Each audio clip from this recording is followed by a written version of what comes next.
We're back. Round 2 in the books now. Uh, what a crazy round of football. I said this. I said after round 1 happened that if the NRL was going for the whole season the way round 1 was, it's going to be a very bad season. Yeah. Completely thrown out that one. Just what a crazy weekend. Yeah. I mean, how else can you describe it? I mean, you've got teams Oh, that man. won comfortably the previous week getting beaten. Well, we have at least there's a couple of touchstones. The Eels are bad, The Cowboys and bad. the Cowboys are bad. We have those two things that are keeping us in not the twilight zone of football. No, we're just sad. Anyway, Very that's sad. that one. Yeah. So, I mean, the upsets Canberra over Brisbane. How do we all fare in tipping? I know I did very, very poorly. I don't know how the Roosters won. I'm just going to put that out there. Okay, we're going to get to that. Trust Wow. me. You 3. I got 3. I I got. didn't even tip anybody. I got. No, I didn't. I got. I don't know how many I got. I got 2. I think I got 3 or something. I got 3. I got 2. That's terrible. Yeah. Yikes. Yeah, bad week. You picked the Titans, really? Of course, I tipped the Titans. Titans bad. We didn't know that. It was the first game they played the whole year, but we'll get to that. We'll get to that in time. We'll start with what was probably the least interesting game of the round. I reckon, Knights Dolphins. It's just like this was the only game that went the way I expected it to go. Really boring. Really boring. No attack. The Finns can't attack the quiz. I mean, it's ugly. And neither can the Knights at the moment either. I mean, They scored 26 points, and they have enough strike power that they can get splash plays when need be. Whereas I don't think the Dolphins have that right now. I mean, it was Cody Ingram's first game. We'll give him a game to get himself sorted and see how he goes next week. Just That's the thing. I mean, you fucking change your team out of necessity. It was obviously, but yeah, true. I think he'll be better for the run, and I think next week we should see an improved Dolphins. Yeah. I hope we do. I want the Dolphins to be good. I just don't think they are. But I'm happy to be wrong. Dolphins play stuff.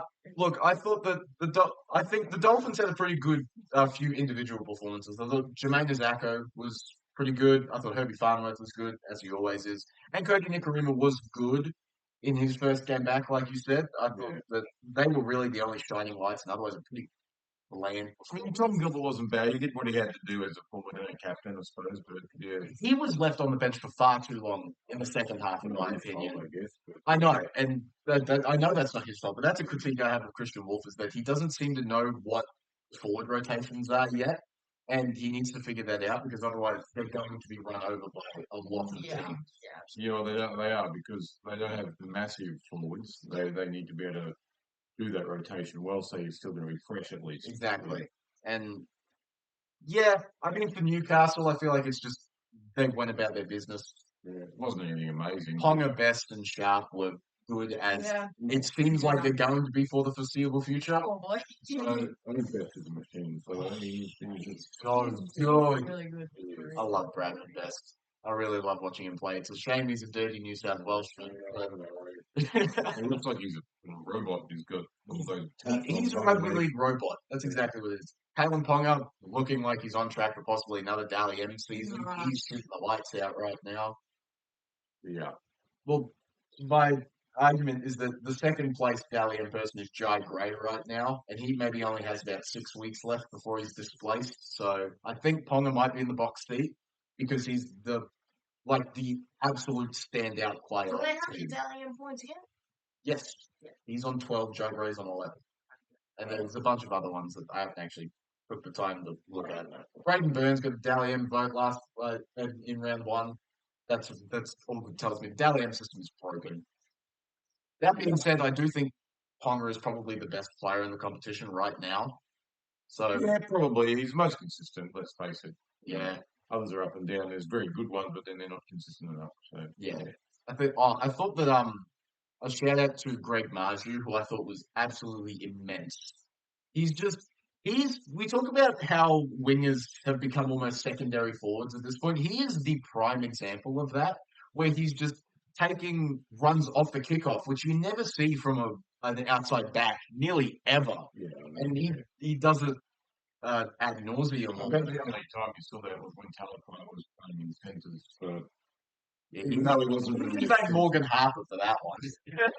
That was funny. Yeah. But yeah, it's just a bit of a nothing burger that game was. Just what you expected from it. It was a game of football. Certainly one of the games of our time. Yes. Yes.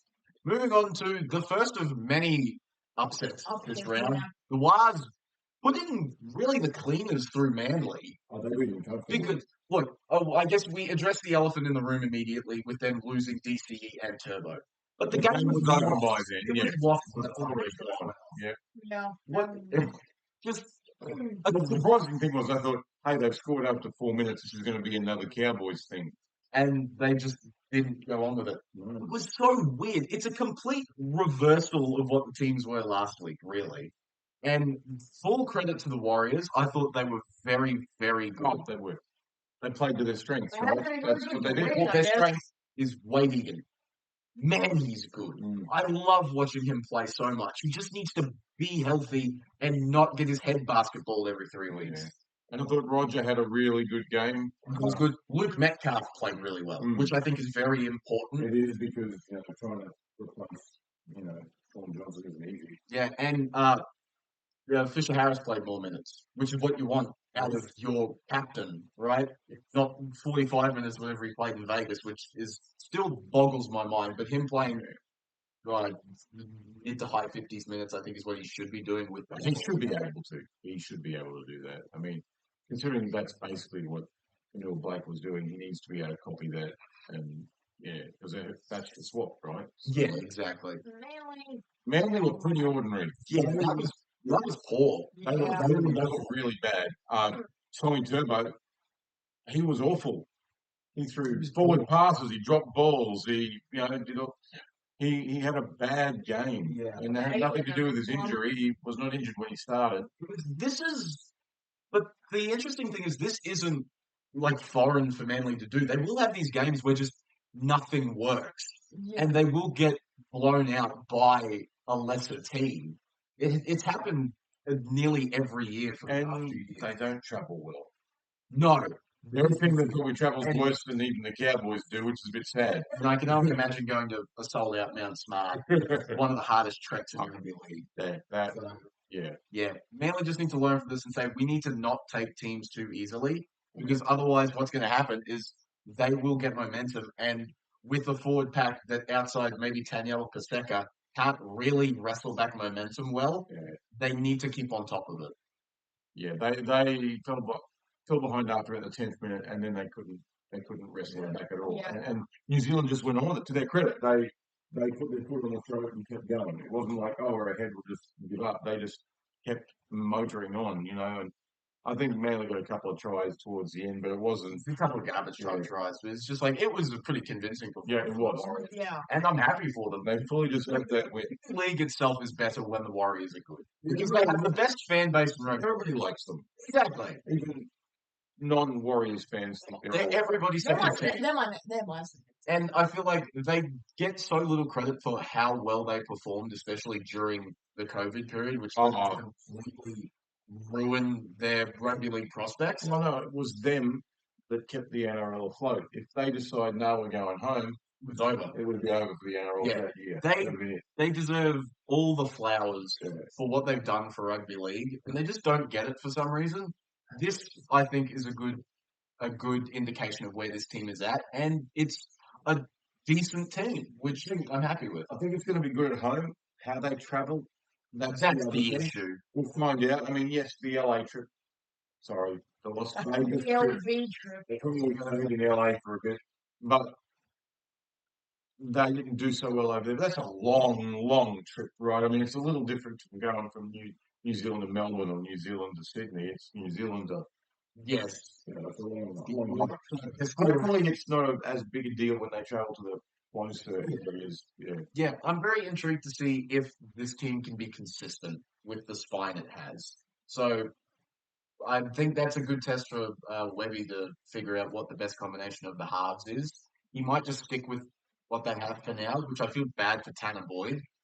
But I guess if they win again next week, and you get the if it ain't broke, don't fix it mentality. So I guess we'll see. We'll see what happens next week. Yeah, and I guess Manly are just They recuperate. got some problems. I mean, if DCE can't play next week. They've both been cleared, and I think they have both been named for this Oh, week, because that's really good for them. I Yeah. would almost not play Turbo though, because of how notoriously poor his hamstrings are. Trying to if he's forced from the ground with a hamstring problem, you want to put him on ice for a couple of weeks, Sure. especially when you have Ruben Garrick, Tolu Kola, and Lehigh Hopewadi as suitable fullback options. Yeah. Like you have three very good options. Plus, Tommy Talau is missing out on the side completely after the season he had last year. You can put him on the wing. Yeah. It feels like an unnecessary risk to play him. He may yet be pulled out because it's not guaranteed that he plays. But if he does play, I think it's a bit of a mistake. It can be a gamble. I mean, I know it's too early in the season to take those sorts of gambles. I mean, you had one loss. Yeah. Some teams haven't won a game yet, so deal with it. You're back at home probably this week, so Guess we'll see. Yeah. Sorry if you hear noises in the background. It's pouring rain. Oh yeah, Stockton, Townsville, yes. I'm so sick of the rain. Yeah. I'm so sick and tired of it. Anyway. It's annoying. Okay. Roosters Panthers. What the hell was that game? Second place Roosters. Let's go. I have no words to describe what this game That was. was a shambles. For a lot of these games, I'm working, so I have to go back and watch them retroactively. But as I'm at work, I'll have just the score absolutely sitting on my phone somewhere. And I went back every 10-ish minutes to look, and Sydney were just still in front, and still in front, and still in front, and I didn't understand why. And then I went back and watched the game, and I realised that it's because Penrith were really bad under the high ball. They were really poor defending kicks. It was very uncharacteristic of them. The entire game was, really. Look, I think the Roosters had to actually overcome a number of interesting refereeing calls towards the end. They still managed to hold on. That's good for them. Yeah. I mean, Tedesco was back to his best this week after a pretty... Chad played well. Chad was actually quite good. Leave it to Chad Townsend for the week after we make fun of the Roosters for getting him to put on one of the better halfback performances of him. Watch the previous video. I doubt he's looking at that video. Yes. But it was a good game by the Roosters. Yes, it was a lot of points, 70 points scored. I mean, it's a lot of points in a game of football, which shows the defensive structures of both teams were pretty crap. Defensive game. That was a really bad. But the Roosters just had a little bit more in attack. And look, it may have come down a little bit to when Edwards basically tore his groin or pulled his groin. Yeah. That was a problem. That would not have helped. But yeah, I thought all over the park, the Roosters were full of energy. They kept going. I will look.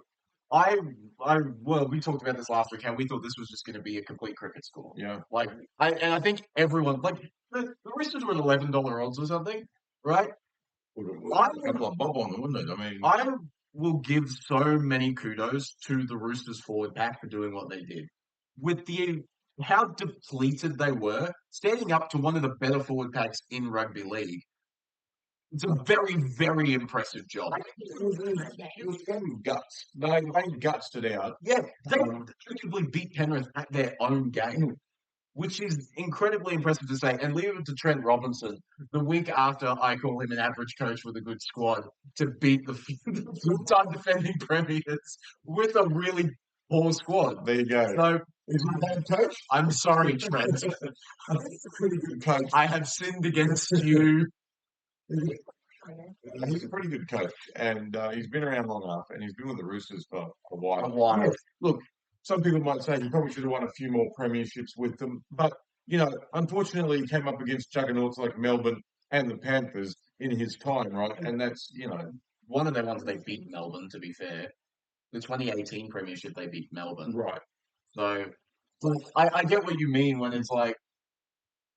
Also, I feel like they were decimated a lot from Origin during the mid-2010s. I probably would have been there with a number of people to Tedesco, Crichton, all that. Lots of these guys. And it's just... But yeah, a full all credit given to the Roosters for one of the great wins. Yes, that was without Victor Radley. Without Victor Radley, they lost Lindsay Collins in the lead up to the game. Like, It was a gutsy win by them, and good luck to them. I didn't watch it because I thought it was going to be such a big blowout that I didn't think it was worth this is watching. why you need to watch football because I watched it. It was a good game. I went back and watched it after. Because I'd already known what the score was going to be. Yeah. When I saw that the Paul Alamotti try after like 4 minutes and how easily he went through the middle of the field, I thought, whoa, that's a really poor try to let in. But Penrith shot themselves in the foot a lot, which is very strange of them. Their attacks seemed pretty stilted. I don't know what they weren't really flowing. They weren't really free. I don't know what was going on. Cleary had a pretty average game. Yeah. If your pack is being dominated, There's not much the half can do. I mean, we all blame the halves when things don't happen, but it's the forwards. I have words about that one for you, but we'll get into that one later. I know what you're going to talk Yes, about. exactly. We're going to get to that. I have a rant.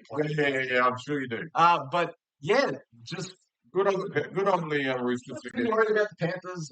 This is a blip on the radar game, much kind of like the Sea Eagles game. It just kind of feels like round 2 is one of those weeks where the teams that won by a lot will think, oh, this is going to be easy, and then they'll get their pants pulled down. Yeah, a lot that this happens round, a funnily lot. enough. That happens a lot. And go for it. Exactly. So it's just a matter of rebounding. Yeah. For Sharks. It didn't happen for the Sharks. Yeah, we won't worry about that flat yet. Panther Storm is going to be a movie. That game is going to be so good. I don't care that Dylan Edwards is out. Dane Laurie is perfectly serviceable back there. I'm very, very interested to see how that game plays out. Yeah. I personally think the Storm will win, but you know, and get a little bit back on them for the grand final loss, I guess. Yeah. I would think Melbourne are healthier as well. They just got a better team on the park at this point. With the firing Ryan Pappenhausen, you know. Well, yeah, and you know they just had the bye this week, so they were all refreshed and ready to rumble. So Yes, and Penrith just got beat up, so it's like it's going to be so interesting. I remember. So we talked about this last week when we were predicting this week's games. I said that this was going to be a boring game. So much for that. Dragons Bunnies. Wow. Good for the Rabbits. I felt a little for the St George team. I don't at all. They should have won this game multiple times. Of course they should. They threw this game away. This kind of feels like one of those games, a bit like the Manly game for the Cowboys last year, where it's if you're like one win outside the top 8, this is the game you look at and say, we should have won this. This was the reason our season was lost. Yeah, just not great from the Dragons, unfortunately. No, I didn't see all of this game, so I can't really comment a huge amount on it, except for the fact that losing by, was it a field goal? Yeah. You prefer to lose by 50 than by 1, I reckon. I mean, it's just, yeah. Look, if it's because if you've gone tit for tat with tries and you lose on a field goal, that's fine. Valentine Holmes went 2 for 5 goal kicking, and that's the reason they lost. That's hard to take. That's unlike. Very odd for Valentine Holmes. He's a sharpshooter, right? 2 from 5. He'll be kicking himself. He'll be so annoyed with himself right now. Well, You're not funny. I thought that was great. Anyway, let's try. Side shout out to Toby Couchman, who's been very, very solid and consistent these first couple of weeks. Where's the other lazy boy, bro? ACL tear. Yeah. So he's gone. Tyrell Sloan in his first game back. He was good. Yeah, he was good. Random, amazing 2-game stretch for Christian Tuipulotu. He's good. I couldn't have picked that. I like Tuipulotu. I think he's really good. I'm really annoyed because one of the funny things he's been doing is doing all of his fun try celebrations and stuff. And Shane Flanagan's come out and said he's banned him from doing that. Taking the fun out of football, Shane. Let players have fun, dude. That's all coaches ever talk about is go out, have fun. Because if you enjoy it, you're going to try fun things and play well. And That's what they're taking it. I mean, you're a boomer, but yeah, I don't. I really liked watching Tuipulotu the past couple of weeks. And it's unfortunate that Manly just didn't have a spot for him, unfortunately, but he seems to have found a pretty good home at St George. We hope St George improve. They are one of the big teams of the comp for years, so hopefully they can improve a little bit. Yes. The Dragons, I think, are on the bye round 3, and they come out of it face Melbourne, who are going to be coming off a game against Penrith, so they will. To be fair, last year when the Dragons played Melbourne, it was even down at AB Park. They still won. I don't think it's panic stations for the Dragons just yet. No, I think Look, they've been close both times. Let's face it. and that's exactly my point, is that they're already this close, and they've had 2 weeks of NRL football with a new fullback, halfback, and hooker. It'll take time for these combinations to develop. Yeah. So I'm not overly concerned.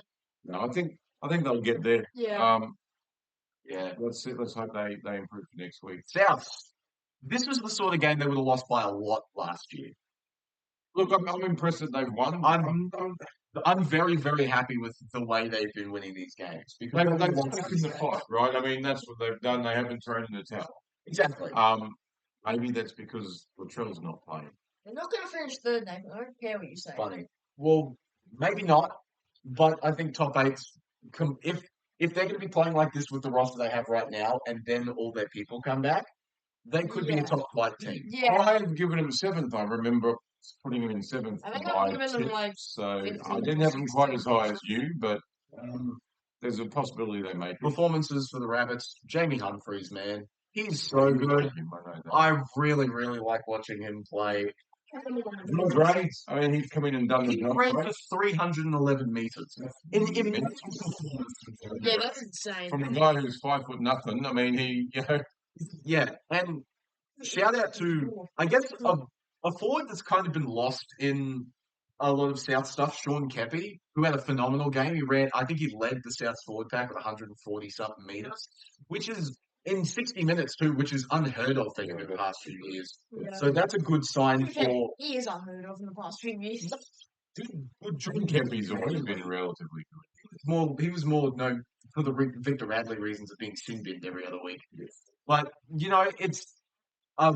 it's good for some of these lesser, these more maligned sort of forwards to have decent games because it bodes well for the Rabbits' depth.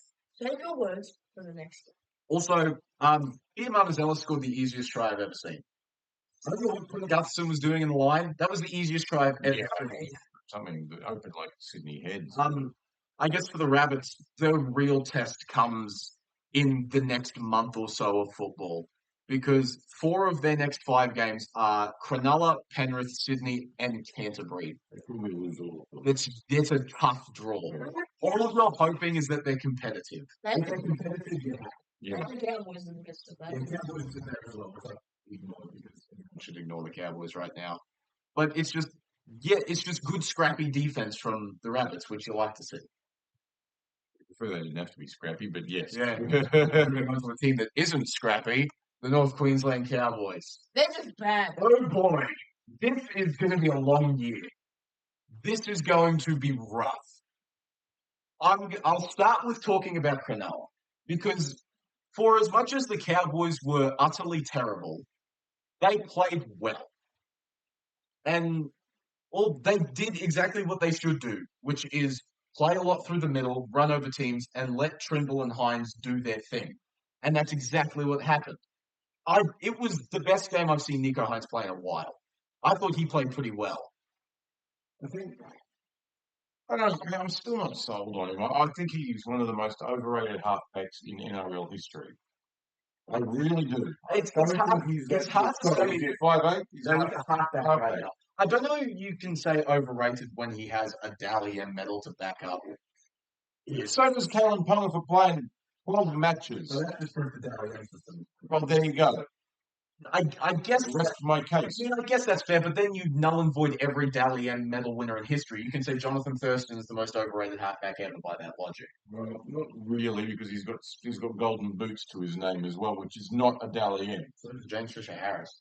Yeah, He's good. James Fisher-Harris is good. But my point is that it's progress for Nico Hines. I think it's anything. Like Yaz says, the only way is up. Yeah, but He was rock bottom last year. exactly. But if he can just stretch a couple of these games together, that will boost his confidence so much. And Cronulla and he Yeah. are so much better for it. I guess other performances, the forward pack was good, even with less minutes from Adam Fanua-Blake this week, which I thought was interesting. But it didn't. They didn't. You know why do it, right? I mean, if your team's going all right, there's no need to kill anyone. And one of, if not the best, second row pairing in rugby league with Nikita and Wilton. Team Wilton's progressed so much the last couple of years. He's become very, very important to the Sharks team. I don't think you could plug anyone else there and have the same results that you get with Teague Wilton. I've written Nicola. He's one of the ones that flies under the radar a little bit because nobody really talks much about him. But he is a very good, very good. Yeah, he's got good lines. He's got good speed. He's got good mongrel when he needs it. So I mean, he's a pretty full player. Yeah. Who won the Bull Green medal? Don't know, don't care. No, neither do I. I also need to go to the toilet. Okay, you go do that. Cowboys. Okay. Before we get on to the bad, because there's plenty of that, I want to start with something positive. Kai O'Donnell is good. Yes. Kai O'Donnell is very good. I was very happy watching him play. He threw a lot of effort into a team that otherwise didn't have. I'm sure some of his tackles, like he broke guys in half. Like big guys, his tackling technique is absolutely textbook. Other than that, did what he needed to do to get 50 fantasy points. Yeah, woo. So I know you call it a garbage time try, but he still broke a bunch of tackles. Yeah, it's the least important, most impressive individual try ever. Because it was objectively a good play. It was. No, I know what you're saying. It was too late at that point. Canelo put the Q in the rack, right? Well, I don't know why you're putting the Q in the rack round 2. I understand that round 27. Okay, 30 points in front, but you want to be beating teams, and you want to be beating teams. Well, you don't want to let them score. They did beat them up. No, they won by 4 tries. You don't want to let them score. You've had them on 0 for like 70 minutes, and you let them in twice in the last 10. Right. Where was this critique when Melbourne lost the second half against Parramatta in round 1? Just asking. I think I said that then. I don't like the idea of taking the foot off. It was almost arrogant. Yeah. To take the best halfback in the competition off with 30 minutes to go, pretty much, in that game. In this one, they didn't do that. You don't want to risk your best players by playing them unnecessarily. Yeah, but that's something you do towards the end of the year, not the start of the year. My argument then becomes that Cronulla didn't really pull anybody, did they? Not that I'm aware of. They pull off. Well, you said that Adam didn't play as long. I didn't play as long, but that's a function of the Sharks have many, many very good forwards. Their bench forwards. Look, who do Cronulla have that they can chuck in the spine that will do the same job as Trindle and Hines? I love Daniel Atkinson. He's not that good. And Will Kennedy, I thought, was also very good. Will's one of the safest fullbacks in the competition. Yeah. But he doesn't do it. He's not amazingly flashy. He's a bit like, he's almost like a, yeah. He's safe. He does his job. He does the job of a fullback. Exactly. So the Sharks still looking pretty good in my books. I mean, they looked really good in the first half, and in the second half, they're still good, but they might have slowed it down. Score was like 18-6 or something. They actually scored in the first half. Yeah, I thought they did. I thought, wasn't Jackson Purdue's try in the first half? I don't know. Purdue getting sin bin for that tackle. That wasn't a sin bin. Yeah, that one I do agree with. It wouldn't have changed the score, but you've got to get these things right.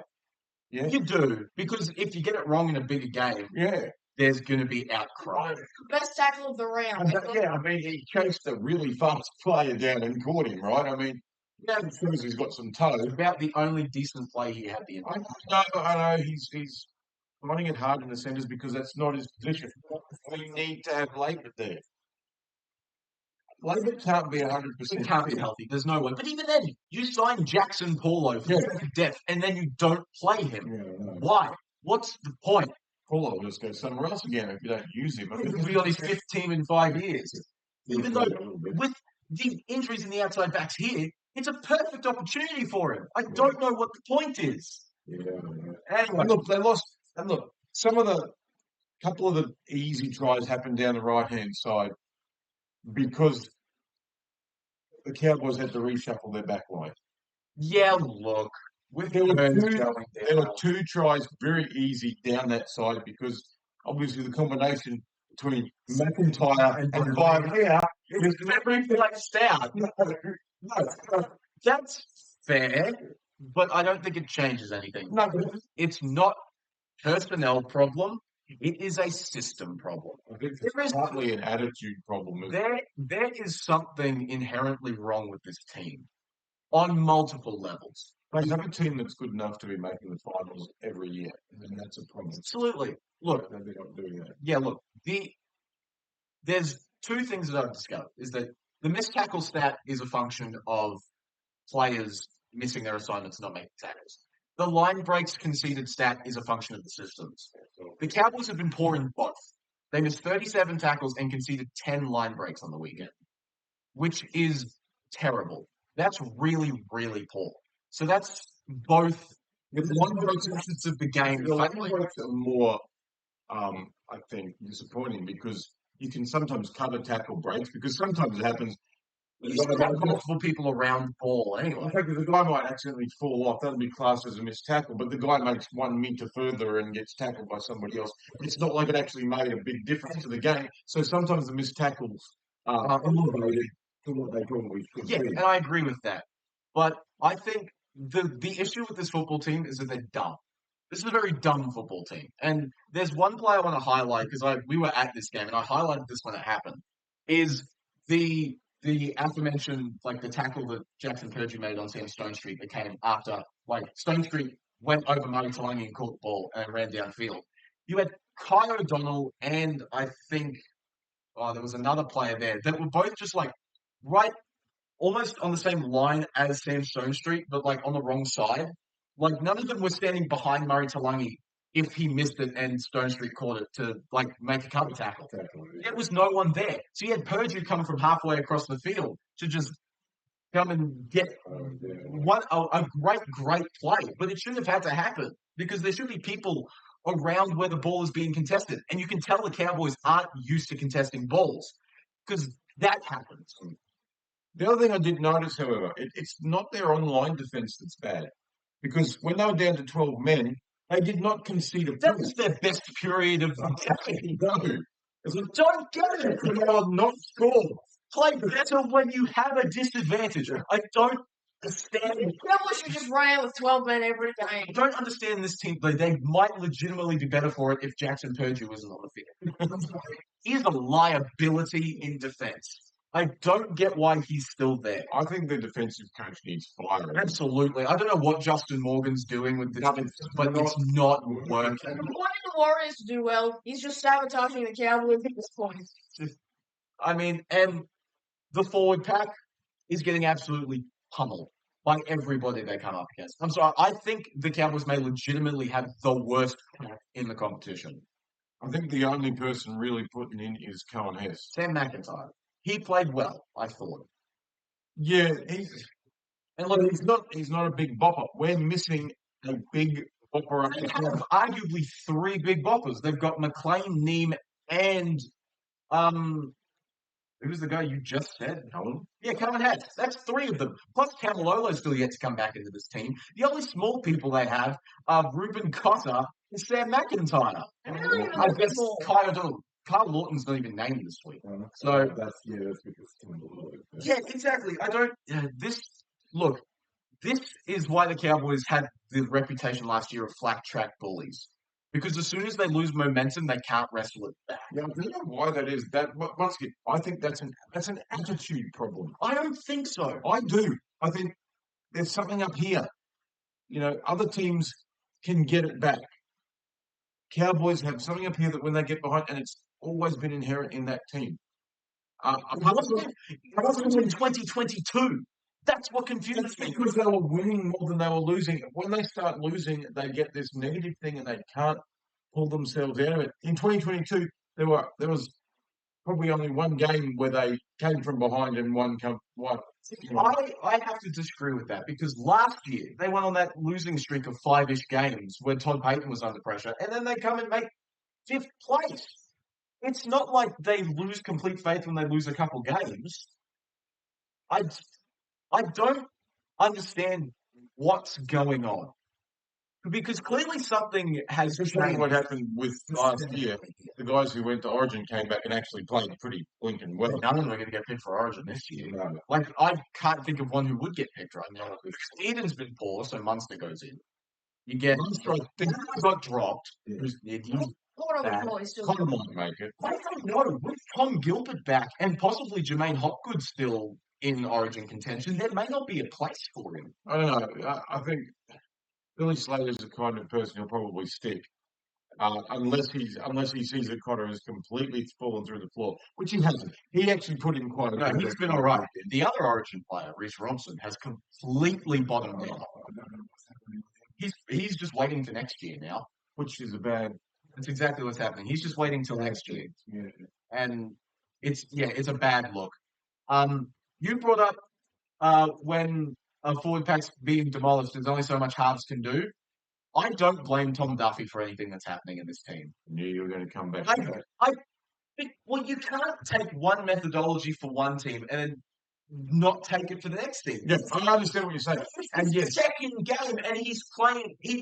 He's played 2 NRL games and he's played 2 premiership contenders. Forgive him for having a rough couple weeks, especially behind a forward pack that's getting absolutely destroyed. I know that, but and I understand what you're saying. I'm not disagreeing necessarily, but he's looking like what Chad Townsend was doing all of last year. End over end bomb. Get to your thought. End over end bomb. Get to your thought. End over end bomb. There was no variety. The only variety came in was when no Brickwater decided to put one up.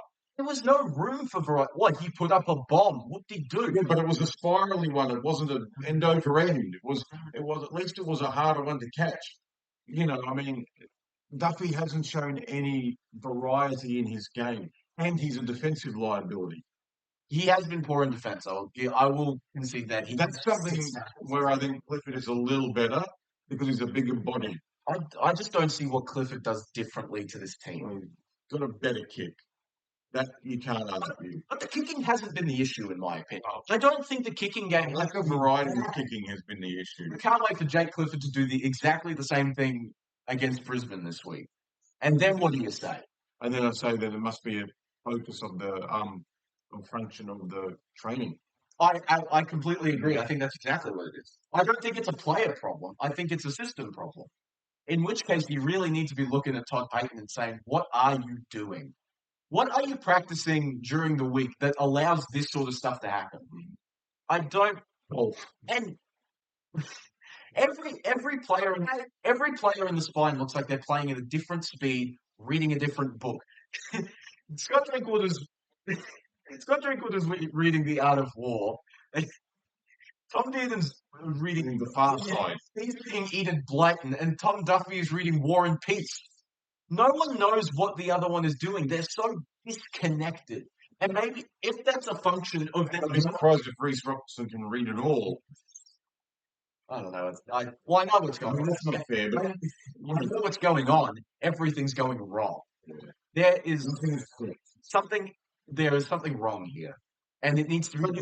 You look at other games, the Cowboys look slow. They've always looked slow. In attack, they look really, really slow. Even...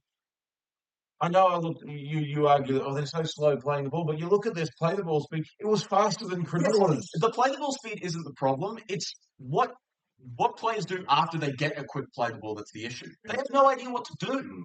I don't know what their ideas are when it comes to what to do with momentum, but it just stops. I know, and you can't be leaving it up to Drinkwater to try and win you the game every time. It's just not going to work. This is shaping up to be this is going to be 2018 levels of disappointment for this team. 2021.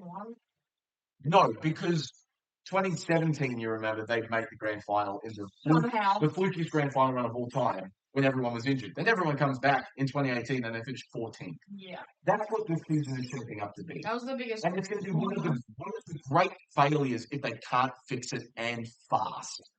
Something needs to be done. I guess a lot of teams go through lulls, but the problem with the Cowboys is it's like this. It's just there is no such thing as consistency when it comes to this team. The closest thing to consistency was when they were first brought into the NRL, where they were consistently bad. And then from 2018 to 2021, which was 4 years of being very, very bad. Other than that, maybe the few years. 15, 16, and 17 were good. Well, if you're going to do that, you have to extend it back to 2012, I suppose. which Yeah. is the finals. 12 to 17. Yeah.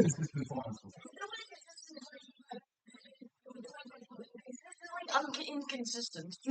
It's just, it's all of the things that went, like all of the things that were wrong last year, but were masked by being able to score a butt ton of points, are rearing their head again, but the Cowboys can't score points now. So there's no chance of this team winning. I agree with you. Getting rid of Jimmy was a bit of a. It's the biggest loss they had. It's the biggest personnel loss they had. Yeah, because now whoever they've got as their offensive coach is not teaching them how to attack. I don't know what's going on. Anything right. So Nothing's happening. yeah, But I tell you what, I know Todd is very possibly going to be the first coach fired because we know how cutthroat the NRL is when it comes to what have you done for me lately. And if this is lately, he's going to be gone. and I kind of feel because sometimes, and it has happened in the past, the Cowboys have played to get rid of coaches. I hope this isn't the case this year. I hope it's just something else, but they unfortunately have the form. They do that. But I guess the issue with that becomes that it's been different personnel groups nearly every time. Because you think about the times they've tanked to get rid of coaches, it was Neil Henry, Graham Murray before that. Graham Murray before that, which is the closest they had to a consistent team doing that. Because then you had, Henry was there until 2014, and then you had Paul Green from, 13. Henry was gone in 13, then you had Green from 14 to 20. Yeah. Which is a completely different squad from when he came in to when he was fired. Yeah. And now you've gone Todd Payton, who was 2021 to now, and the squad is very different again. So I don't know stop them from doing it. Obviously not, but then I don't think you can attack specific players for doing it. I think you have to say that maybe it is a coaching issue. It could be, and I would love it not to be what I think it might be. I would love it to be a coaching issue, something that they can maybe rectify. Todd's too stubborn to change anything, though. That's the issue. That's the problem. Square peg into a star hole. That's the issue you got to pull correctly. Well, yes, exactly. He couldn't adapt. And I think the exact same thing has happened with Todd Payton, is that you could argue the Cowboys incited this forward pack revolution that's happened where it's all about speed. And like these smaller guys who just get so much leg speed that you can just go through teams. But now everyone else was caught up, and the Cowboys can't keep up with their own strategy. It's very, very strange. They need to revolt. They need to come up with something else. And if you've got a coach that can't do that... We thought they did that at the beginning of last year when they had these amazing attacking plays where earlier this team was a defensive juggernaut, and now they've figured out how to score points, and you think, okay, this is the year it all comes together. And even then, finishing fifth felt like a disappointment last year. And now you come to this year where they're sitting in second last after 2 rounds, and it's just, it's incredibly, incredibly frustrating. The only thing that is a little lighter at the end of the tunnel is that in 2015, they was 0-3. Fortunately, they don't play Melbourne in round 4. And they play the Raiders. They don't have Thurston in their team. So They can do that. yeah. The only person who's left is, there's 2. Tamalolo. Was Hess playing then as well? Oh, yeah, he would have been, yes. Hess and Tamalolo. Hess and Tamalolo. Unfortunately, Tamalolo is old and injured all the time, and Cohen Hess is coming off an ACL injury. To be fair, he's still been one of their better players when he's come on. Also, we brought up Jake Clifford before because he's been named for this week against Brisbane. He had 7 errors in Q Cup on the weekend. That's terrible. Okay, but That's I was really, really I bad. didn't watch the game, but I was reading somebody who did watch the game, and his I guess synopsis of what those errors were, and a lot of it seemed to be the fact that he didn't seem to have any cohesion with the rest of the team because obviously it's not a team. Oh, well, he fit right in, Ben. Well, he's played with Dearden before, and he's played with it. He's also played with 90% of the Pride team before because that's where he was for the majority of last year. With Duffy for there and stuff like that. And let's face it, they weren't on the same team this week. So, and No. Duffy will be playing where Clifford was this week. So, look, we'll see what happens when he comes into the top side. There's There's no reserved judgment. There's no reason to even think he's match fit because, you know, he spent a lot of the preseason sideline with a hernia operation thing. Yeah. Same with Tamalolo, who spent most of the preseason out with that. Especially at his age, it's going to take him a lot longer to get back up to speed than some of these younger guys will. Yeah. Well, I'm going to reserve judgment till after the game because there was a game that was played where another team didn't do that great either. Well, there were a lot of those this week. But that was the team that the Cowboys are playing. I like your attempt at a segue there. Broncos, arguably, look, I know Panthers Roosters was a complete bombshell of a game. This was equally as surprising for mine. Well, this was, I think, Canberra actually played better than the Roosters did. Absolutely. The Broncos, they couldn't go with them. They were really look. Well, the big difference was a guy that you really, really like. Yeah, Reece Walsh was bad. He was bad. And the guy on the right is Corey Osborough is going to play Origin again this year. I love this guy. He was a juggernaut. He's so good. Oh, man. It looks like he's got fit. He played 60 minutes without stopping. I want to give full props to this Raiders forward pack because as soon as Joe Tarpany was suspended, I thought Brisbane are going to run over them. 33-ish-year-old Josh Papali'i held his own in the middle of the field. He was excellent. Yeah, and look, Payne Haas did what Payne Haas does, right? So it's not with him. Their forwards weren't great. Yeah, Carrigan was average, and their backs didn't do a lot. I think Jesse Arthurs was quite good. Yeah, Jesse Arthurs was okay, but yeah, you're right. So the outside backs were quite underwhelming for Brisbane this game. I mean, a very rocks game from Reece Walsh. Oh, yeah, that was bad. It was really, really bad. I mean, I don't put a lot of faith in your fantasy of saying how well they play. You might have won. Not actually. See a fantasy total of -1. You think, yeah, that's a bad game. That's a bad game. Yeah, he was very, very bad. I don't even know why.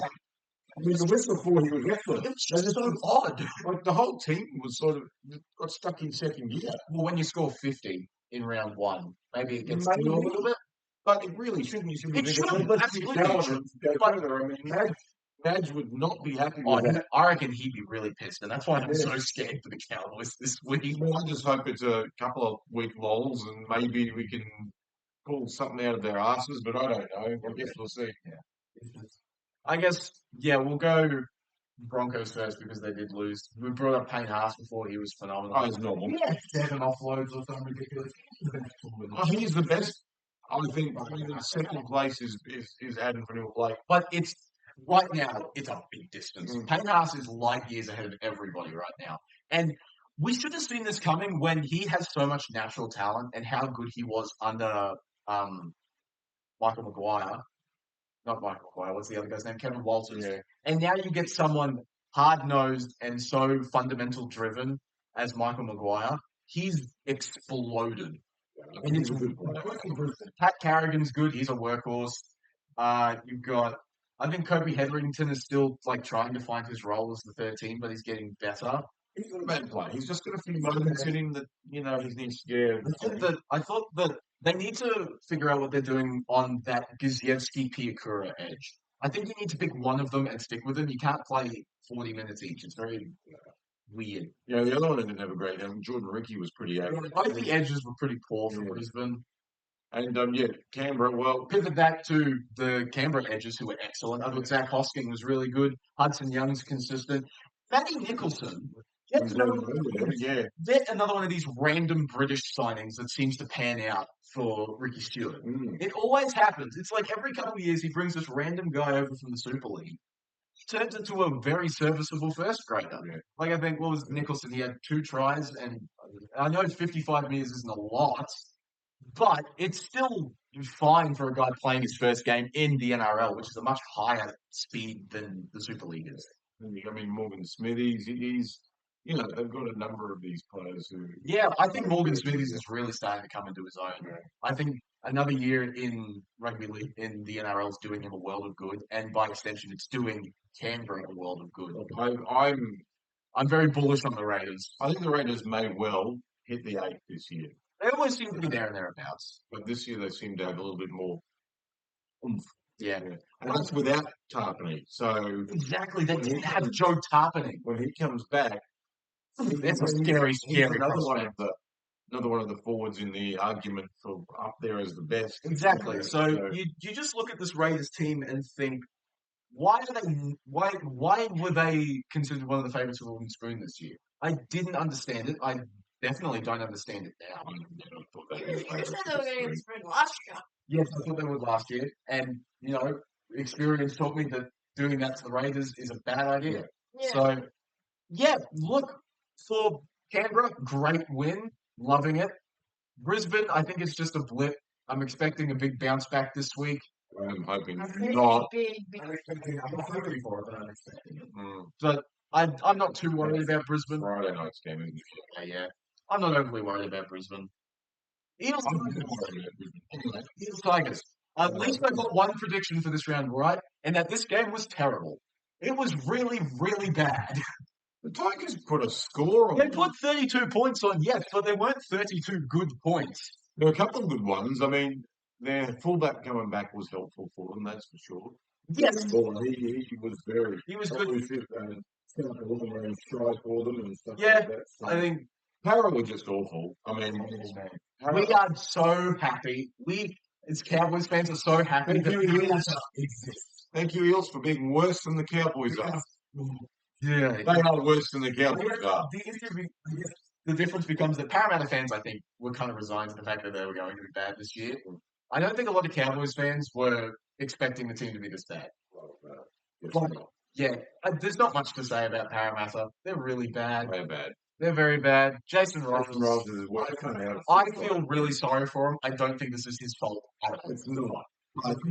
It's still going to reflect, unfortunately. That's the way it works. And look, I guess one positive performance, Zach Lomax, I thought, had a good game. He ran 197 odd meters. He was always there. I think he's probably the only bright spot on this team right now because even like Jermaine Hopgood, who's been one of the most consistent forwards in rugby league for the last couple of years, looked very uninterested. He looked really, really disinterested. Shout out for Sean Lane coming back for his first game, even though it was a pretty ordinary game. So Sean Lane's back. I don't hate Sean Lane. I think he's all right. he's one of the tallest players in the competition. I remember running into him at McDonald's after. That wasn't Sean Lane. I'm sure it wasn't Sean. I'm 90% sure. It was the Roosters. You sure? I thought It it was was the Roosters, no, and it was Blake Ferguson, and he was massive with a nose that was spread across his face. That's fair. Anyway, I guess, yeah, there's not much to say about the Eels. You're happy to see them actually run up a score on somebody. Kareem got a hat trick.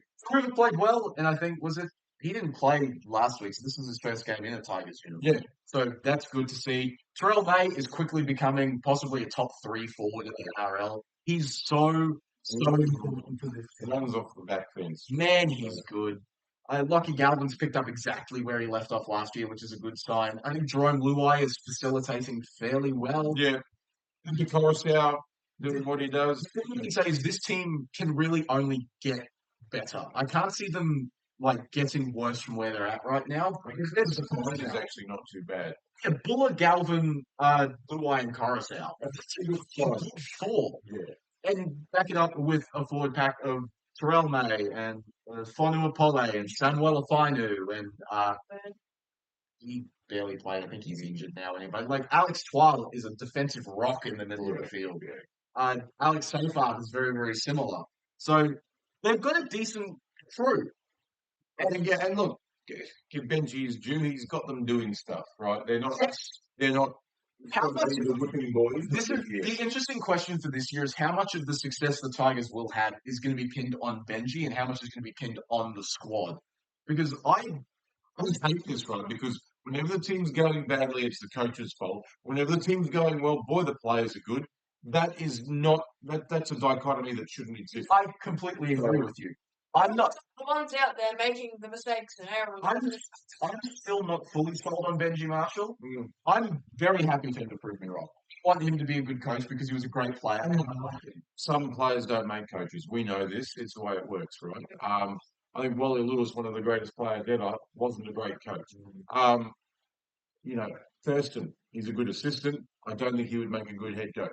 Like there's this, some of them, it doesn't necessarily transfer. So Jason Riles, who was an okay footballer, may well be a good coach in the end. Like your superstar players don't always turn into really good coaches. I think Billy Snyder's kind of become an outlier in that particular area, but He's done quite well. I mean, I guess, well, for the Tigers, you're happy to see that this team can definitely play spoiler for a few teams later in the year. Absolutely. I'm excited to see how close to the top 8 they get. I tipped them for 11th, which is a big improvement from 17th. So. This team will be very intriguing to watch, especially during the Origin period, depending how many people they actually lose, because I think they'll almost definitely lose Luai. Outside that, I mean, maybe Terrell May. I think he's eligible to play for New South Wales. So there's really not many people that are going to be taken for Origin. So this team's in a good spot, I reckon. So I'm very intrigued to see how they go, and I guess we can just hope that the Eels keep losing by more than the Cowboys do anyway. We always finish last. Woo! Let's hope so. All right, and final game of the round, Doggies Titans. I was right that it was a high-scoring game. I was wrong about which end the Titans would be on the high-scoring, unfortunately. I knew the Dogs were going to beat them. Yeah. Look, in retrospect, it makes a lot of sense. It's the Titans' first game. It's right? the Titans' first game. So thinking they were just going to come out and blow a team off the park might have been a mistake. Well, I didn't think they were going to blow them off the park. I had them winning by 4 points. But beating a team of the Bulldogs' stature, I suppose, and while I only have them in 9th, that may change. My idea of that may change as the year goes on because it's 2 in a row for them. I think this win gets a lot more impressive for the Bulldogs when you consider the fact that they lost Matt Burton 30 minutes into the game. Oh, yes. And I thought, wow, that's when the Gold Coast looked like they might have been able to mount some sort of. That's where they should have been able to mount some sort of even defense, but it just wasn't there. Which is what we've come to expect from this team, and I don't know why I thought differently. They scored a couple of tries in that fairly quickly, and then I thought, oh, well, look out, they might be actually using it. But then they couldn't keep going. Like, they lost the momentum again. And, even their classy spine couldn't do much about it. Tino was good, as he always is. Tino's good. It's good to see him back and get through a game unscathed. David Fifita was bad. What do you do with him, hey? Look, I understand he underperformed a bit last year. But that doesn't mean you can play him for 30 minutes this year and expect things to be different. Because that's borderline unacceptable from Des Hasler to have your $1 million marquee signing playing 30 minutes. Yeah. And we know how much people hate this because we have the exact same issue as Cowboys fans. Jason! Once again, it's a coach's thing. I mean, I'm sure Jason would like to play more minutes, but he doesn't get them. And it'd be the same with David, I'm sure. He would want to play more than 30 minutes. But maybe he needs to get a bit fitter. With the Thea? Yeah. Possibly. And he's put on a bit. He's got the Latrell Mitchell problem. Yeah, I think so. It's very possible. It's not. I don't think you're wrong, per se. It's not a diss. I just think he probably needs to get a little fitter. That way, you would expect that to be a thing for a Des Hasler. To be one of the more fit sides. It's just, I don't know what's going on with David Fifita. I really don't know what's going on, and I feel really bad about it because I like David Fifita. I think he's a great player. He could be anything if he puts his mind to it. But I don't think he's recovered from that big backflip thing. I think the Roosters thing has really messed with his mind. I think that was his fault. What's his fault? Get over it, dude. You made a mistake. Happen there. Although, I guess speaking of Titans second rows, Bo Fermor still looks really good. Oh, Bo's excellent, right? Is he a Queenslander? Look, he might. I legitimately think he could get picked for Origin this year. I think he's got the energy, he's got the mongrel, he's got the tenacity. Well, good. Often shifts out to the centres. Yeah, but it's fast enough. I mean, and he's big. And if you're Billy Slater and you think, well, I need to do everything in my power to not pick David Fafita, how much more disrespectful is it to pick a guy from the exact same team? Yeah, I know. But I know that you were a bit down on him for not picking him last year, but If he plays like this, then I get it. yeah. But last year, I mean, he played a couple of semi-decent games and then didn't really play much after that. Yeah. And I understand Billy not picking him. I know you're saying, you've got to pick him, you've got to pick him. Well, he's got to be consistent week in, week out and not just one-offs. Des needs to figure something out with him. Otherwise, it's going to be a big problem for the Titans squad moving forward. Yeah. Look, I think Keanu Kinney's great. I love him as a great. player. I think that it's going to take a little while for the Campbell Brimson Hards combo to really blend really well because Well, they haven't played together like that before. it looked really funky. Yeah. It will. And that's the way it goes, right? Things that work in training don't always work on the paddock because you're actually facing a team who actually studies you and stuff like this. Right? So, Against one of the better coached teams in rugby league in let's face it, Seraldo is from the Penrith School of winning everything, so I guess if we're going to go Bulldogs performances, I thought Connor Tracy was excellent. William Kikau had an excellent He game. played well, and then he got injured as well, Yeah, so that's a I know. problem. Yeah.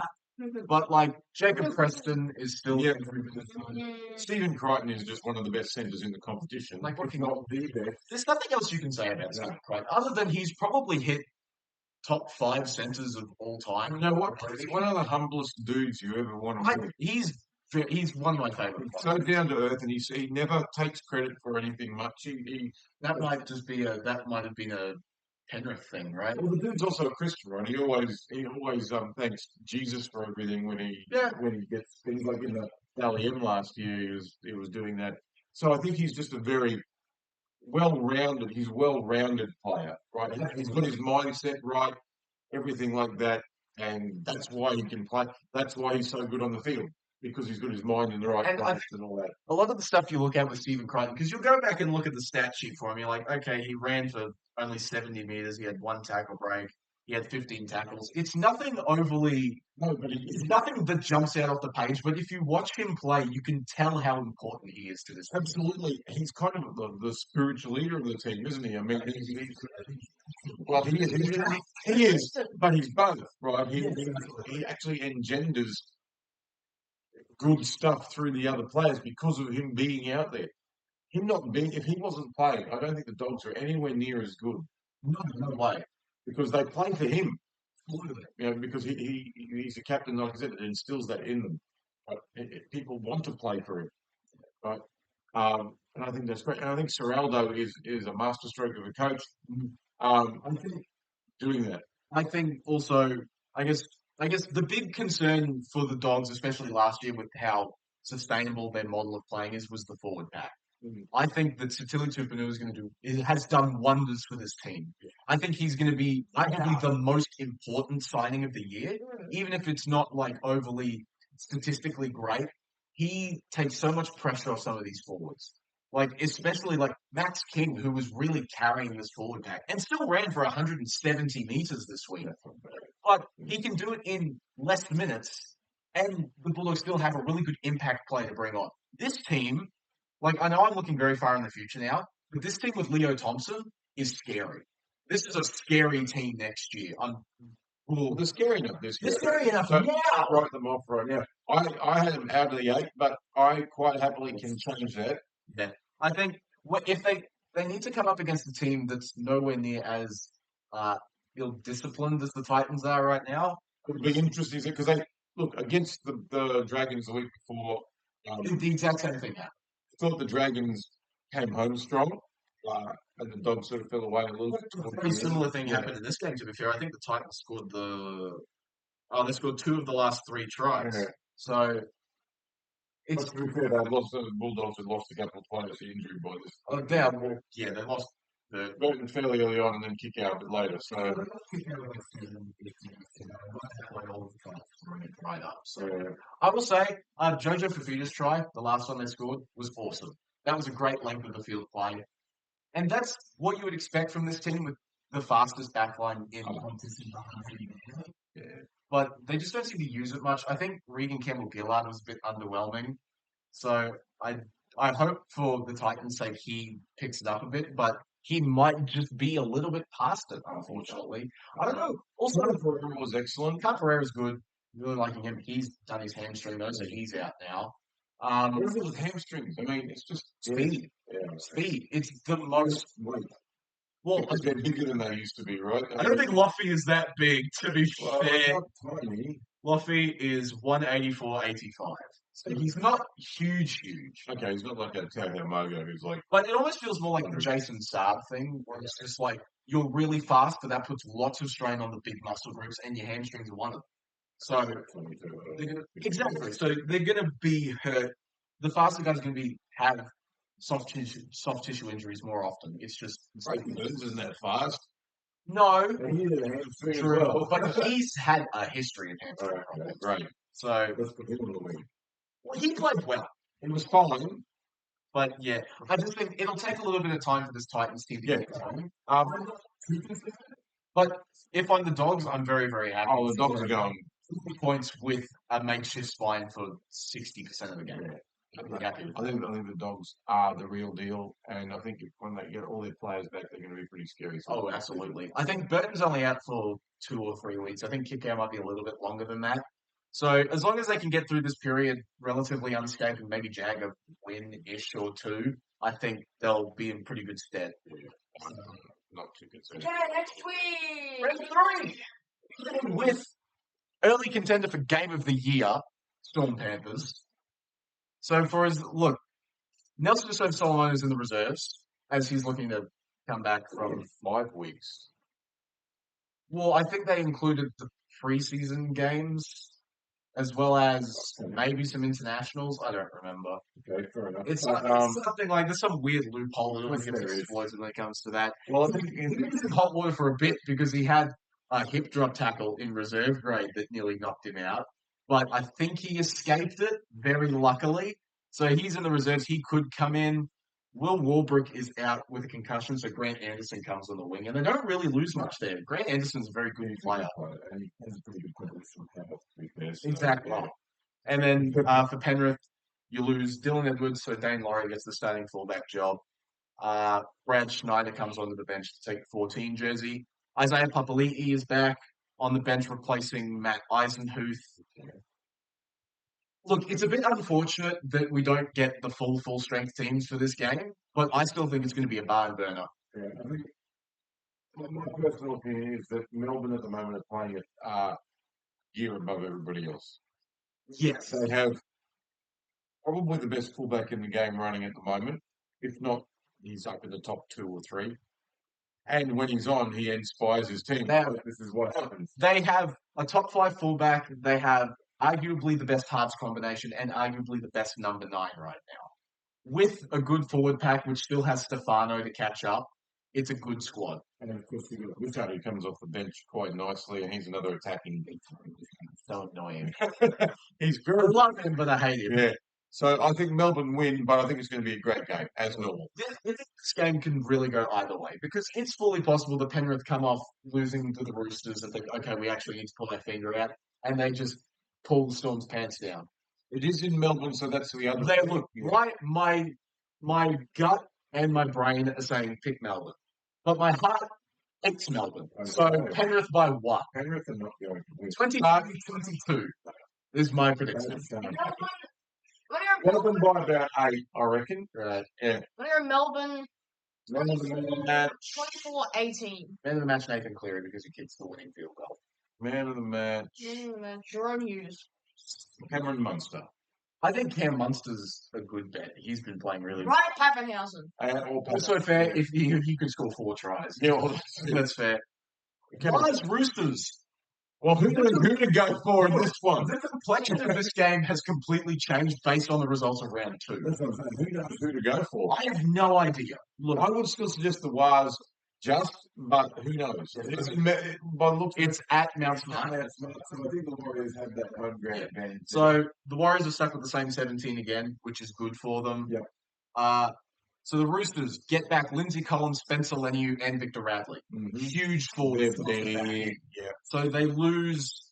Okay, so Makahesi Makatoa dropped off definitively. They named Fiketti on the bench, but he's been done for his dangerous tackle, I think. So I assume that Lasalu guy's going to come back. They have the highest percentage of Polynesians in their team. Everybody has a name that's 5,000 letters long. Apart from New Zealand, after all. No, but Tell him what Timmy's lesbian. John's nipping through.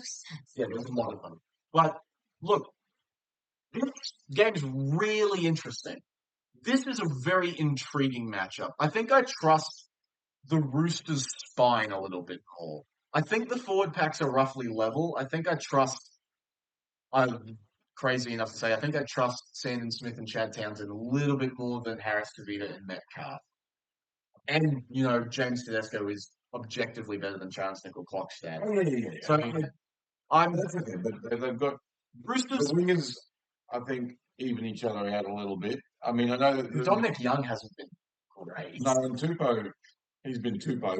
Tupou's extremely consistent. He doesn't get lauded nearly enough. He's like, I think, standalone 7th all time in tries now. No one talks about it. I think he just overtook Andrew Eddinghausen. So, and he's considered one of the greats. So I think that, look, I think the Roosters will probably get up in a close one, but I will not be surprised at all if the Wires come out and Blow them off the park. win. Yeah. I think the Warriors win. I don't like to pick scores, but I just think the Warriors have a little bit too much. I mean, after their win against Manly at home, Roosters just beat Penrith. yeah, At Penrith's home ground right now. it's not really Penrith's home ground. Let's talk about it. I meant to talk about that. I do wonder if it's a psychological thing for visiting teams now. It's nowhere near as imposing to go to CommBank Stadium as it is Penrith Stadium. Yeah. Maybe that's a thing. Probably is. CommBank, it's not their home ground. No, The fans know that, it's 3 teams home ground. I mean, it's like, yes, exactly. but yeah, no, Warriors win probably 4-6. I think they probably win. And then we've got Broncos, Cowboys.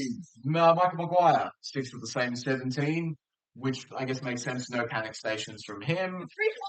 However, Tony Staggs is listed on the reserves, hoping to return from a quad injury that he had in the preseason, which would be very good. We're hoping he doesn't. We're hoping he doesn't come back, but it's very possible he does because he always goes ham against the Cowboys.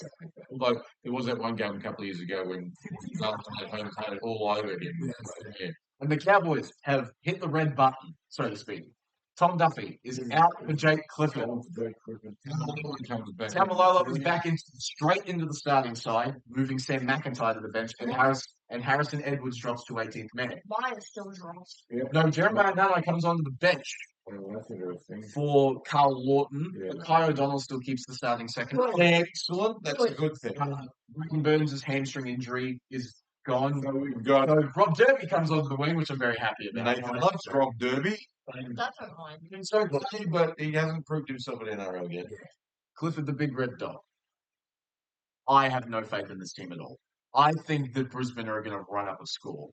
You thought that last week against I did think Canberra? You mean against Cronulla? No. Oh, the Broncos. yes, fair. So did I thought with that happening, that was Look, I think there's a difference between coming off a 50-point blowout win and losing by 10 points to the Raiders. You really think that I think they're really going to get a kick up the butt this week. this is a professional team, right? So- Supposedly, they shouldn't be going, hey, we won by 44 points or whatever it was last week. Let's not do anything this week. I'm pretty sure that's not their mindset.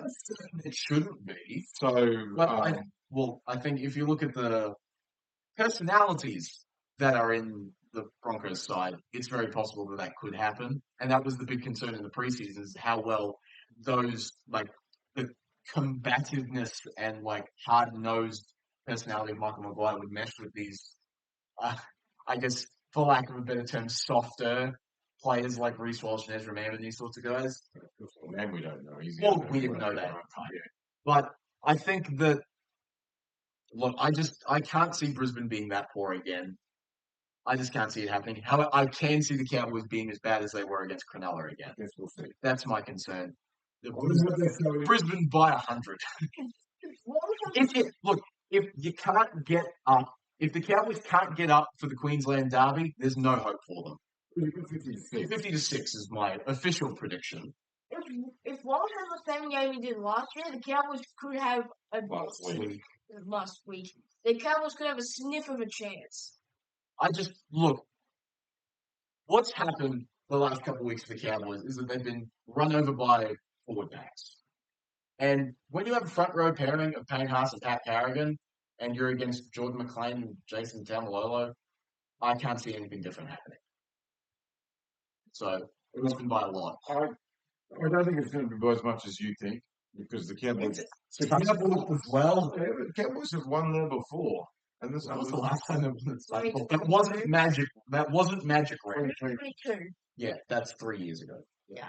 Where it was a big. And that's including last year where Brisbane were really poor. So, yeah, look, they have a mindset. Look, I believe Brisbane will probably win, and I don't like to say that. Yeah, but I don't think 50 to 6 is a fair scoreline. I think it'll be a bit closer than that, but it won't. It'll still won't be that pretty. So I get where you're coming from. I guess we'll see. I think the Cowboys will get up at least for the first. The Cowboys have 1% chance of winning this game. I think the Cowboys will be up for it for the first 20 minutes. If they can't score points, they'll be all over. Yeah, they need to get. And that's when Brisbane will run up the score because the Cowboys will give up. They will need to get on the board quickly for them to get some, what's the word for it, confidence in themselves. If they don't, they tend to fall through the floor. And that's what I'm saying with attitude. Their attitude is through the floor. I guess we shall see. It'll either be fun to watch or not fun to watch. It worked, so I guess maybe it's good for my sanity that I can't watch this game live. First 30, Cowboys 10. Sure. Sharks, Rabbits. Sharks Sharks by a bit. That's my prediction. I think it's bad. Cronulla run out the same 17 again, which is good for them. That's been their main strength, is just consistency. Yeah. So that's good for them. Jack Whiten's back from suspension for the Rabbits. So you get Fletcher Myers shifts back to the wing, and that debutant Bailey Bentley Harpe, or whatever his name was, is gone, which is, rest in peace to a great name. Hubner is suspended for a couple of weeks, so Tallis Duncan comes into the starting 13 role, and Liam LeBlanc comes on for the bench forward. Liam the White. Great name. Great name. Michaeli Ravalawa is named as the 18th man for Souths, which is something I never thought of. What? I thought he was still playing for the Dragons. No, he's a Rabbit now. Fair enough. I don't think he's going to play yet, but breaking news today, Brandon Smith has officially signed with them. Yeah. For possibly an immediate transfer. So I guess we'll see how that goes. I don't know what that spells for Peter Marmazelis, but play 13. Maybe you'd play Brandon Smith as the 13. He did that for a bit at Melbourne. Yeah. While Ken Murray's out for the whole year, right? So I think it's a fair idea. I trust Wayne Bennett to do, the right thing. He seems to do it most of the time. I think it's Sharks win. Look, this is the first real test the Rabbits have had this year. I think that it's going to be one they don't win. As long as they're competitive, I think South fans will be happy. I think Cronulla by a decent. I've probably put them here by 8, but it could easily be more than that. I think they'll win by about 12 to 14. 10 tries, I think, at least. That's fair. Okay. Tigers. This game could be interesting. Tigers. Finns Tigers. I'm tired. Okay. Finns Tigers. Very interesting game. Two very similar teams, I think. If we go on last week's episode, the Tigers win. Yeah, absolutely. So for the Dolphins, they ran out the same 17 that got towed up by the Knights. But both Jack Bostock and Kulakefi Finafuiaki are in the reserves and could very likely come into the team, which would be a big boost for them. Kulakefi was only out because of the concussion thing, and Bostock had that knee thing in the preseason. They guy that are available. I think It does tip the scales towards them a Yeah. little bit. I think it does. And for the Tigers, Dream Buller is named after a bit of a scare where he was spotted in a moon boot after the Probably precautionary. Eels game. So, it's good to see him still there. But Heath Mason is still sitting in the reserve, so I don't think there's a guarantee that he actually plays. Otherwise, it's the same. Look, I don't trust the Dolphins as far as I can throw them, like at all. But that being said, if we're going to take stock of previous weeks, like you just said, the Tigers played the Eels. Yeah. I think anybody can beat the Eels right now. So I think I'm going to go with the Dolphins. I think I expect them to have a little bit of a bounce back this week, and I don't think that the Tigers will be necessarily ready for it, I hate to do especially this. with Cody Nicarima back in the system again for another week. Yeah. I hate to do this. I like the Dolphins, but I'm going to go the Tigers. Interesting. I just feel like I don't know. I feel like they're probably just going to be better. I think the Tigers forward pack would be the reason they win this game, if they do end up winning this So game. Tigers The Dolphins have, 19, Dolphins 18. Dolphins have a better back line. That's pretty. Drew. You reckon? Well, have a faster. It's Hammer and Buller, who are basically the same player. Faster, but yes. What's the current? What are the current wing pairings? Zarko. Zacko And and Bostock plays. He'll be the other one. yeah, so Junior Tupou. Yeah. And then you've got the other side is Taruva and Skelton, who are both pretty good. To be fair, I really like Gerald I Skelton. think Zarko. Yeah. I think Zacko's probably the best of those guys, and he played well against. Well, he's got some good feet, man. Most underrated footwork. Oh, he is so good. Yeah. And then I think the Finns win. How much by? I guess it depends on the day. A lot of Dolphins games this year. 19, 18. Okay. Titans, Knights. The Knights are going to win this one. Yeah, I don't know. Yeah. So, as mentioned before, Luffy Khan Pereira is out with hamstring Which problems doesn't help. for a month. They lose their fastest player. Yeah, so Tony Francis comes onto the wing. Who? He played a couple games last year. He played one game last year, scored a try, and broke his collarbone. So that's a good start. Nice omen that one is. I know he injured himself in his first game last year, so hopefully that doesn't happen again. And Jamin Jolliffe is out, which sucks because I really like him. So Tiny Tino joins in Isaac Fasu-Malawi, so he's there. For the Knights, Leo Thompson and Kai Pearce-Paul are both out. Oh, okay. So you get KPP suspended with that shoulder charge. And I think Leo Thompson has always an ankle issue. I think it's an ankle issue. So you get Brody Jones comes to the starting prop, and you get Adam Elliott starting at lock with Frizzell moving to his original position in the second row, and Thomas Cant is the new guy on the bench. Interesting. Thomas can't do it. I think this is a bad matchup for Newcastle because these are two attacking mindset. They're diametrically opposite. Because Newcastle have been one of the most conservative attacking teams in the past few years, and the Titans this year look like they're going to be extremely expansive and attacking minded. So, look, if Newcastle's defense is good, they'll win this game. Even in the close games. if they lapse a couple times, the Titans will put points on.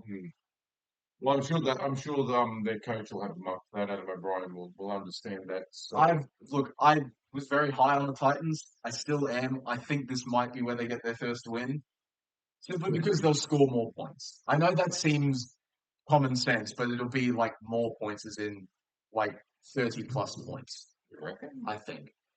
I still think that the Knights are a good chance of winning this game. I think missing Leo Thompson is going to be a big loss. Yeah, that's big. And I guess for as much as Kai Pearce-Paul is a decent player, I think defensively he still has a bit to figure out. So maybe Frizzell being there could be good for that edge. But Adam Elliott was nearly not playing at all this year based on, I think, fitness. Okay. Like there were rumors going around that it was going to be Thomas Cant starting lock. So that's not boding well for my belief in Adam Elliott. For as much as I really like him, I've seen him for a few years. But I don't know. I think I'm going to go with the Titans, and it'll be fairly high scoring, much like last week's game. But they'll be on the right side of it this time, hopefully. Well, that's what you said last week. So That's what I said last week. we'll see. It has to work at some point. Enough dogs. Well, this can only go one way. This is the perfect time for the Dogs to come up against the Eels. Losing two of their best attacking weapons against a team that can't defend for quids. This is the perfect time to play them. It doesn't put the Dogs' defensive prowess, so I mean, However, Jason Riles has also hit the button. Ronald Volkman is gone because he was bad, and they bring in Dean Hawkins. Exactly my point. No one knows who that is. This is really interesting because I remember last year, in the middle of the year, where the Raiders announced they were signing Ethan Sanders, that young Parra Jr. They were all really annoyed.